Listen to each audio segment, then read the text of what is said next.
Welcome, ladies and gentlemen, to LoLverview. I am Zarlin, and LoLverview is where I take an overview look at LoL mechanics and give it a stupid title. This week, we're going to talk a bit about breaking the meta to your advantage. And even though winning the lane doesn't always translate into winning the game, it can always be a good factor to start that. And how breaking the meta can help you win your lane a lot easier. Now, in order to break the meta, we have to understand it, which I went over a bit in the first episode, which is the duo bot lane, but I'll go over it here again.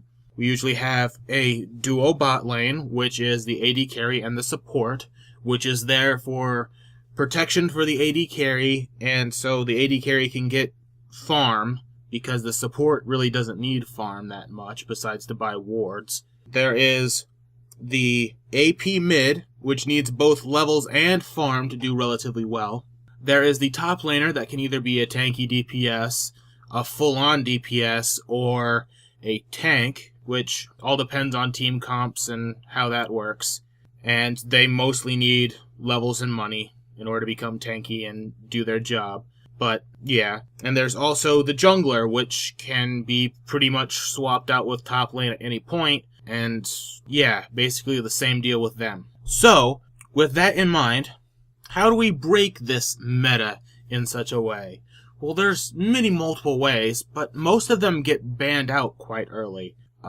Especially when you're not playing a blind pick. The champions that often get banned out are considered usually overpowered, mostly because A, they either break the meta and require you to play differently than you're used to, or B, they're simply just overpowered numbers-wise and need their numbers tweaked in order to not be an extreme monster that will automatically win games. Basically, any champion that makes you play differently is usually considered OP and banned out, but it's not really that, it's the fact that you have to play differently against them. And mid-ELO, which is where I am, these are usually tank characters like Shen, Malphite, and Amumu, which all require you to play differently in different ways.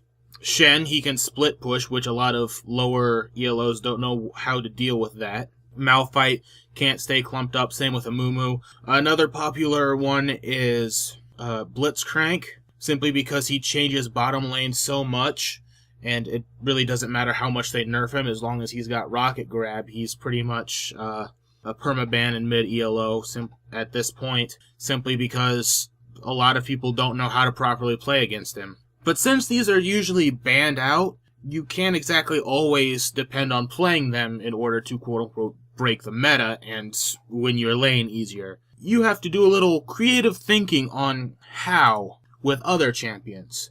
Now, a lot of people have already figured out that Teemo, the infamous little rat, is a very good meta breaker for top lane. Most top lanes are usually melee, attack damage, kind of tanky DPS, like Jax and Irelia and stuff like that. And Teemo can go and blind them and range them, outrange them, and simply out-harass them, and eventually he should come out on top. Now, he doesn't contribute much to a team fight, but early game, he can usually sometimes beat a lot of melee champions that require a lot of auto attacks in order to do well. Another counter to top lane that breaks the meta would be solo top Nunu, which is personally one of my favorite solo tops. And a lot of people say, oh, if he gets stunned late game while doing his ult, he won't do any damage. But, first off, that's not what we're talking about. We're talking about winning the game through breaking the meta through winning the lane. If you play solo top Nunu, you can harass and out-sustain your lane opponent quite well, to the point where late game, they will be just about as useless as you think Nunu is. But then again, Nunu has Blood Boil, which is put it on an AD carry and win the game pretty much. That's what you're supposed to do as Nunu. You're supposed to be a support. Yes, if you do stack AP, you have a really strong ultimate, but that is easily stopped. But getting a Banshee's Veil will A, help with that, but that's a different point. Also, the thought is, if they're stunning me to get rid of my ultimate, first off, they're going to get damaged anyways. Second off, if that's a stun going on to me, that's one stun not going onto the blood-boiled AD carry.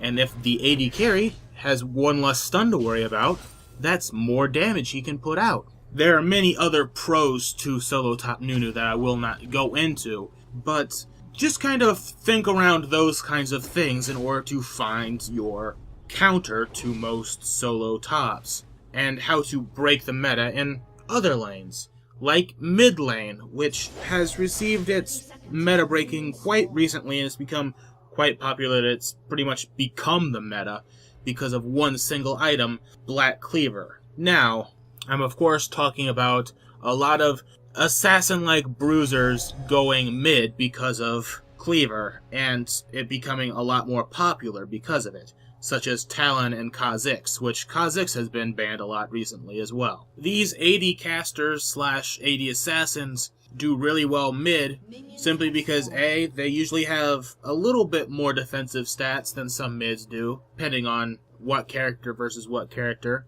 and with Black Cleaver, they effectively get the damage that they get with an AP caster, except it's AD, and they don't really have to worry about armor that much, especially alongside with the fact that they changed the way armor penetration stacks compared to Black Cleaver versus Last Whisper, and so it's a lot more effective for them to stack armor penetration and then do more damage. Of course, there are still the people that still go AP mid, and it's not a complete lost cause, but it is an extremely strong way to play it, and you can of course always go an AP top if you don't want to go full AD damage, and you'll still get a good mix of damage, and most likely probably come out on top still. And of course, this is one way to break the meta, and a lot of people don't know how to play against AD casters mid yet, and so they usually get rolled.